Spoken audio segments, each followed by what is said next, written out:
Dai primi giorni di giugno le spiagge del litorale veneto hanno iniziato ad accogliere i primi turisti in completa sicurezza e ora con l'apertura dei confini nazionali anche gli ospiti stranieri stanno riempiendo spiagge, campeggi e strutture ricettive. Un problema comune però che i sindaci del litorale si sono trovati ad affrontare è quello relativo alla gestione delle spiagge libere per garantire anche in quei tratti di litorale le disposizioni di sicurezza quali il distanziamento personale. È un problema questo che tutti noi sindaci della costa ci stiamo ponendo. Noi per quanto riguarda la nostra località pensavamo a una cartellonistica da fare in lingua italiana e in lingua inglese in modo da dare la giusta informazione e pubblicità a questi dispositivi da rispettare e implementare questa informazione con un servizio di controllo quale ad esempio gli steward, persone che possono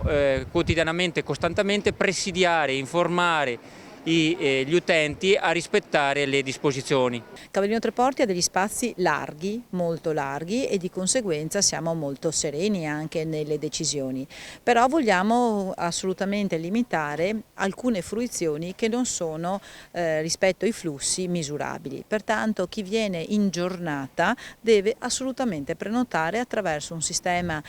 una email o una pagina web che però sarà collegata anche ad una app che è già del comune di Cavallino Treporti, Live Love Buy, e questo ci consentirà di tenere monitorato i flussi dei giornalieri pendolari, perché ci saranno dei controlli e chi non prenoterà o chi non avrà titolo per andarci liberamente potrà essere sanzionato con una sanzione piuttosto pesante, da 300 a 1000 euro per ogni persona che viola questo obbligo. Lungo tutta la costa i primi cittadini si stanno quindi attrezzando per gestire al meglio le spiagge libere, chi con l'obbligo di prenotazione tramite app come Jesolo e Cavallino Treporti o Bibbione e chi invece lasciando libertà agli utenti, confidando sul buonsenso civico come hanno scelto di fare Chioggia e Caorle. L'accesso alle spiagge libere di Caorle non varierà di molto rispetto agli scorsi anni. Non chiederemo quindi la prenotazione obbligatoria prima di partire da casa e non assegneremo uno spazio ben delimitato ai vari nuclei familiari che arriveranno presso il nostro Renile. Questa formula l'abbiamo già sperimentata durante il weekend del 2 giugno,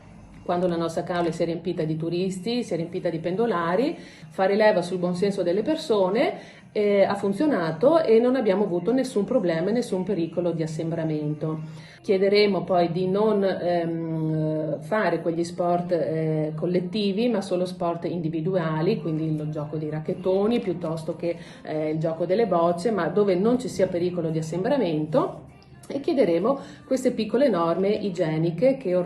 alle quali ormai ci siamo abituati da un paio di mesi a questa parte. Al di là dell'obbligo della prenotazione o meno, comunque le località faranno affidamento anche sulla figura degli steward che affiancheranno le forze di polizia. Controlli che verificheranno anche, otterranno lontani anche i venditori abusivi, gli ambulanti. Allora, noi siamo ovviamente preoccupati in questa stagione estiva più che mai, infatti scriveremo anche come sindaci della costa al prefetto e faremo un'azione di pressione perché ovviamente con la salute non si scherza e bisogna assolutamente che queste persone la cui provenienza, la cui anche salute non si hanno conoscenza in merito a questo devono essere assolutamente lontane, perché abbiamo lottato tanto per la nostra comunità, per star bene, perché i nostri ragazzi stiano bene e pertanto vogliamo assolutamente preservare la salute di tutti noi.